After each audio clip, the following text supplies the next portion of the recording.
सौंदर्य और अनमोल प्राकृतिक संपदा का स्वामी हिमालय।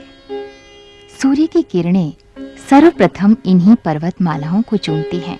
इसकी एक ओर धवल हिम से आच्छादित पर्वत श्रेणियां हैं, तो दूसरी ओर हरे भरे वन। हिमालय की गोद में बसा है भारत का उत्तरांचल राज्य। गढ़वाल और कुमायूं क्षेत्रों से गठित इस राज्य में अनेक नदियों और जलधाराओं का जन्म होता है। गंगा और यमुना जैसी बड़ी नदियों के उद्गम भी यहीं पर हैं।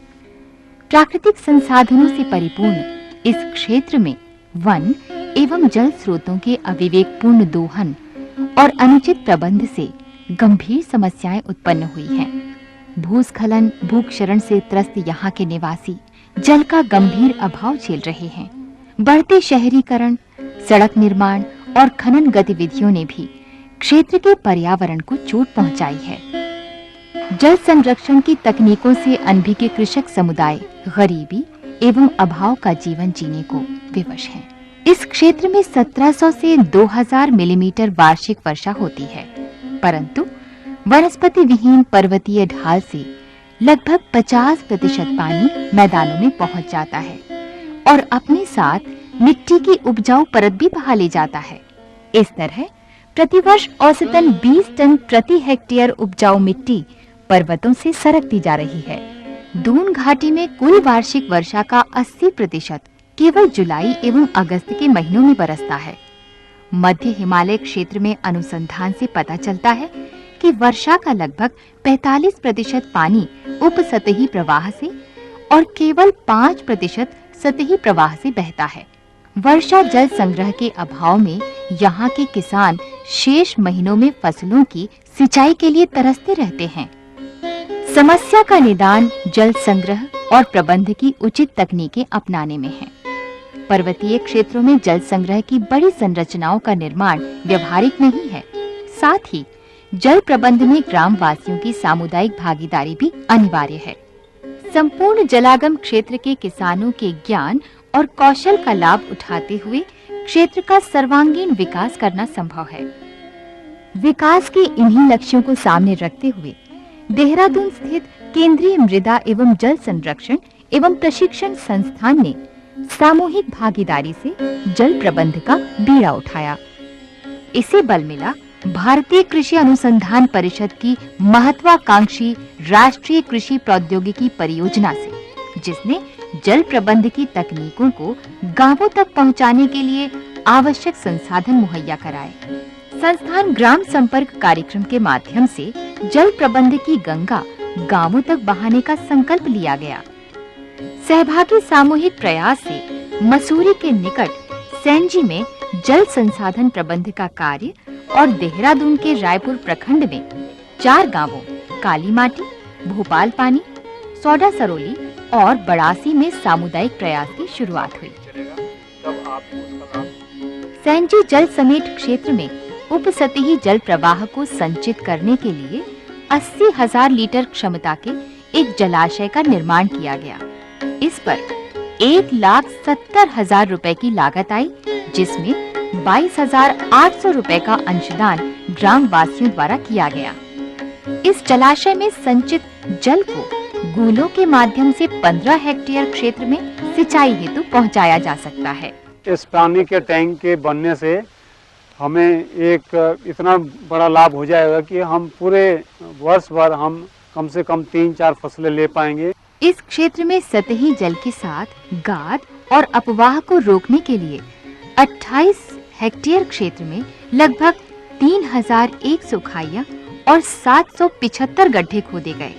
किसानों के सहयोग से बहुउद्देशीय वृक्षों की लगभग 2,900 पौध का रोपण किया गया।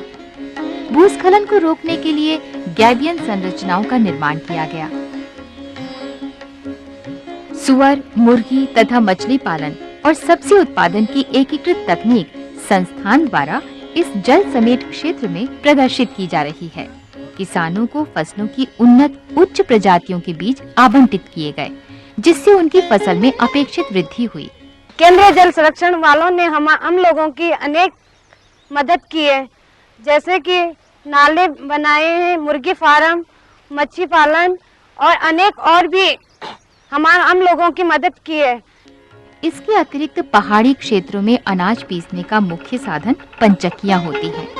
इन जलधाराओं और उनसे निकली गूलों से पंचक्कियों के विकास का मार्ग प्रशस्त हुआ है। इस समय समूचे उत्तरांचल में 8 लाख पंचक्कियां हैं। इसमें से सेंजी जल समेत क्षेत्र में 28 पंचक्कियां हैं। ये पंचक्कियां यहाँ के स्थानीय लोगों की जीविका का एक प्रमुख साधन है।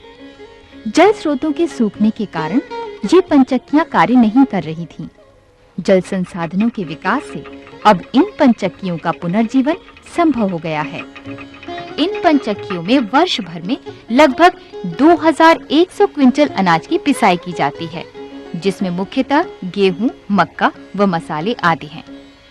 पंचक्कियों में प्रयोग होने वाले जल को बाद में सिंचाई तथा बिजली उत्पादन के लिए प्रयुक्त किया जा सकता है। संस्थान ग्राम संपर्क परियोजना के अंतर्गत काली माटी में जल प्रबंध हेतु सामुदायिक भागीदारी सुनिश्चित की गई। आवश्यकता के अनुरूप गांव में जल संग्रह हेतु छोटा तालाब बनाने की राय बनी। काली माटी के 33 एवं बड़ासी के 17 परिवारों ने तालाब खोदने हेतु अपनी सहभागिता प्रदान की। 21 मीटर लंबा, 8 मीटर चौड़ा और 2 मीटर गहरा तालाब खोदा गया। किसानों ने श्रमदान किया और संस्थान द्वारा निर्माण सामग्री उपलब्ध कराई गई। तालाब से पानी खींचने के लिए पास ही एक पंप हाउस बनाया गया। इसके लिए डीजल इंजन और पंप सेट किसानों ने स्वयं मिलकर खरीदा और पंप हाउस संस्थान द्वारा बनाया गया। कुल 2 लाख रुपए के खर्च से सन 1998 में तालाब बनकर तैयार हुआ। इसमें संग्रहित जल 16 हेक्टेयर भूमि में 3 सिंचाई देने के लिए उपयुक्त पाया गया। संरचना के निर्माण में 35% हिस्सेदारी किसानों की थी और बाकी 65% का योगदान संस्थान ने किया। जल संसाधन के सुचारू उपयोग के लिए जल उपभोक्ता समिति का गठन किया गया। तय हुआ कि पानी का इस्तेमाल करने वाले सभी किसान इसका मूल्य चुकाएंगे। इस तरह बने सामाजिक कोष से पानी पहुंचाने का खर्च निकाला गया और सामाजिक कल्याण के कार्य भी हुए। पानी की उपलब्धता से काली माटी का कायाकल्प होने लगा। गेहूं की फसल न केवल लहलहाई बल्कि भरपूर उत्पादन भी मिला। इससे 2 फायदे हुए हैं जी। एक तो गेहूं हो जाता है खाने के लिए सब लोगों को, और दूसरे जो भूसा हो जाता है वो हमारे पशुओं के लिए, क्योंकि पहले गेहूं तो आदमी खाने के लिए ले लेता था मगर भूसा नहीं खरीदता था। 2 फायदे हुए हैं।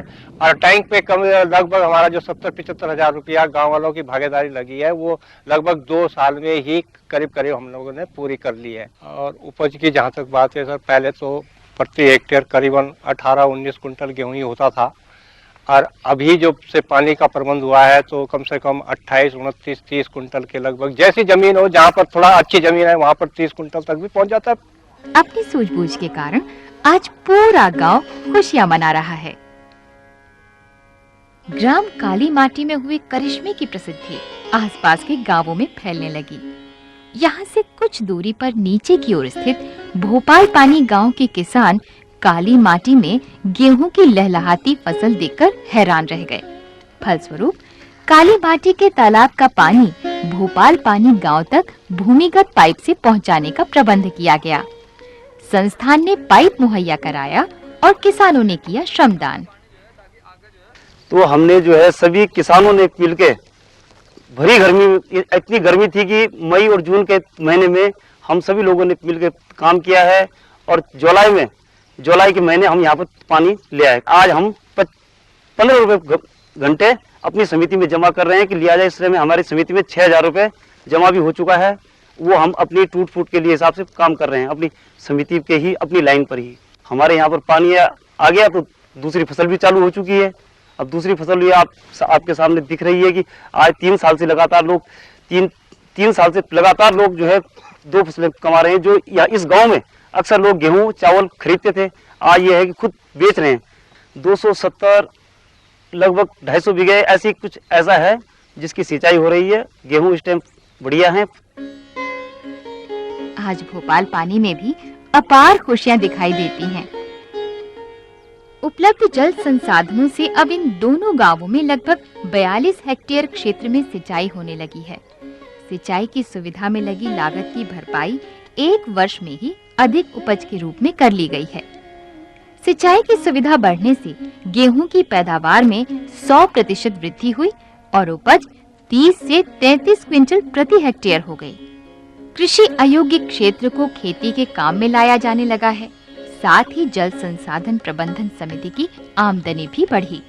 ग्राम काली माटी और भोपाल पानी में जल प्रबंध की सामुदायिक भागीदारी की कामयाबी सौटा सरोली और बड़ासी में भी दोहराई गई। पानी की उपलब्धता के कारण किसानों ने बागवानी में भी दिलचस्पी ली। आज इन 4 गांवों में आम के 10,000 से ज्यादा पेड़ दिखाई देते हैं। पपीता और आंवले की सुधरी किस्में भी फल फूल रही हैं। कुआं विहीन क्षेत्र में किसानों ने 13 कुओं का निर्माण कर लिया है, जो जलाभाव के समय अतिरिक्त पानी उपलब्ध करा रहे हैं। घरेलू उद्योग धंधों को भी पानी की उपलब्धता से लाभ पहुंचा है। मैं यहाँ से 4 साल के लिए दूसरे गांव चल गया था, जब यहाँ कुछ होता था खेती में, क्योंकि वहाँ थोड़ी सी जमीन पानी वाली हमारी, उसी पर निर्भर करते थे। फिर दोबारा लौट के फिर इसी गाँव में आए जी हम। इतना हमारा केंद्रीय भूमि संरक्षण विभाग यहाँ गांव में पहुंच गया सर। अब मैं साल भर में 3 फसल लेता हूँ सर। यहाँ पर धान हो गई, मक्का हो गया, फिर फ्रांसबीन हो गई, फिर गेहूँ हो गया। काली माटी और भोपाल पानी में जल प्रबंध की सामुदायिक सफलता अन्य गांवों के लिए प्रेरणा की स्रोत बन गई। गांव पाववाला सोडा के 45 परिवार 25 हेक्टेयर भूमि को सिंचित बनाने हेतु कृत संकल्प हो गए। गांव में 3 किलोमीटर दूर से भूमिगत पाइपलाइन द्वारा पानी लाया गया। सहभागिता द्वारा 70,000 लीटर पानी का तालाब जल स्रोत के पास बनाया गया।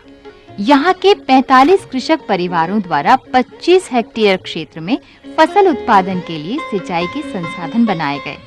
आज ग्राम पाववाला सोडा में 13 लीटर प्रति सेकंड पानी निकालने वाले 45 राइजर लगे हैं। किसानों के प्रत्येक परिवार को एक ट्यूबवेल मिल गया। सिंचाई की व्यवस्था है, ये संस्थान की बदौलत हुई है। यहाँ के कर्मचारी से लेकर एक वैज्ञानिक और निदेशक और इंजीनियरों ने इतना मेहनत हम लोगों के साथ की है कि ये पानी हम लोगों को पहुँचाया। जल प्रबंध की सामुदायिक भागीदारी में महिलाओं की महत्वपूर्ण भूमिका है। पर्वतीय क्षेत्र में कृषक महिलाएं 90% योगदान देती हैं। महिलाओं की भागीदारी एवं किसानों की सहभागिता से इन क्षेत्रों से जल संकट को सदा के लिए विदा कर दिया गया है। सिद्ध हो गया है कि सामुदायिक जल संसाधन प्रबंध से ही जल संकट दूर हो सकता है, कृषि में प्रगति लाई जा सकती है। यहाँ मिली कामयाबी को अन्य गांवों में बखूबी दोहराया जा सकता है। सामुदायिक जल प्रबंध गांवों के सामाजिक आर्थिक उद्धार का सशक्त जरिया बनकर उभरा है। केंद्रीय मृदा एवं जल संरक्षण अनुसंधान एवं प्रशिक्षण संस्थान की उपलब्धियों से राज्य सरकार प्रभावित है और हर संभव सहायता व सहयोग के लिए तत्पर है। केंद्रीय कृषि मंत्रालय ने काली माटी के प्रगतिशील किसान श्री मंगल सिंह रावत को कृषक शिरोमणि उपाधि से अलंकृत किया है। भारतीय कृषि अनुसंधान परिषद की ये संस्था पर्वतीय क्षेत्रों में सामूहिक सहभागिता से जल संसाधन प्रबंध का अनुकरणीय उदाहरण बन गई है।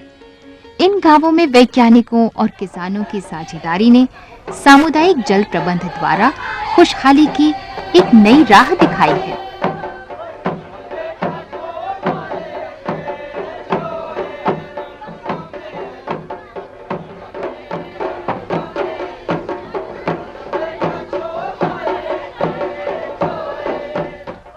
इस राह पर चलकर उत्तरांचल के गांवों में और संपन्नता का सपना साकार करना संभव हो सकेगा।